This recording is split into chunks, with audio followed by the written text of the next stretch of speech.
Con Enrico Mariotti, mister dello Scandiano. Allora, una vittoria per 5-1 che secondo me è andata oltre al di là del punteggio.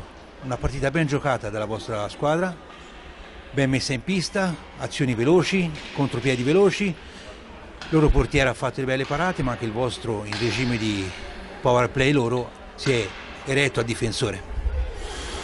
Ma abbiamo fatto un po' fatica all'inizio, un gol diciamo su ribattuta che un pochino ci ha spiazzato mentalmente, e quindi abbiamo fatto fatica nei primi 10-15 minuti, poi dopo diciamo, abbiamo iniziato a giocare come sappiamo, più tranquilli, poi la partita comunque ci siamo portati in vantaggio, ha preso una strada che per noi diciamo, ci ha permesso di giocare con più tranquillità, ma in generale abbiamo avuto un po' di passaggi a vuoto dove ci siamo rilassati un po' troppo, soprattutto quando siamo arrivati sul 5-1,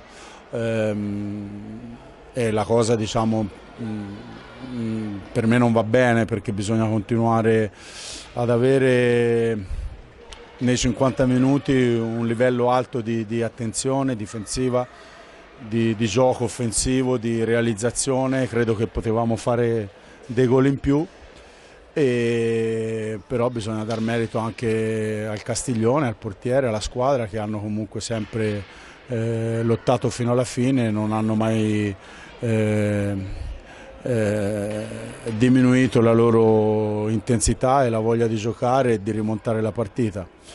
Nel complesso siamo soddisfatti, però insomma bisogna fare più attenzione. Quindi lavorare più sull'aspetto difensivo, sull'aspetto offensivo per quanto riguarda le segnature. Quindi il prossimo incontro? Quindi il prossimo incontro andiamo qua vicino, partendo da Castiglione. Per noi è più lontano, andiamo ad Eboli, sicuramente è una bella trasferta dove andiamo a trovare una squadra che non ci regalerà nulla, come oggigiorno nessuno è disposto a regalare niente, e dovremo essere bravi ad arrivare dopo un lungo viaggio con la giusta concentrazione e determinazione, e soprattutto attenzione, perché non ci possiamo permettere di regalare nulla. Anche perché si sa, normalmente i campi al sud sono un pochino tra virgolette caldi. Ma né quando giocavo né adesso penso a questo, penso che in pista il rispetto ce lo dobbiamo guadagnare, lo dobbiamo portare, ma ce lo dobbiamo guadagnare, dobbiamo fare il nostro, pensare a noi stessi, mettere in pista ciò che sappiamo fare e non stare a guardare troppe cose, perché è 56 anni che sto nell'hockey e le piste di oggi calde io non le vedo, le vedevo più 20 anni, 30 anni fa.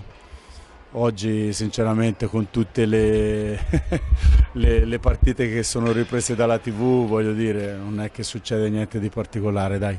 Comunque una bella trasferta in Campania, e sperando di portare via un risultato positivo. Ma sì, il sud è una bella terra, credo che bisogna vederla in questa ottica, e chiaramente noi vogliamo andare a fare punti e basta, adesso ci godiamo questa vittoria e dal lunedì si riparte.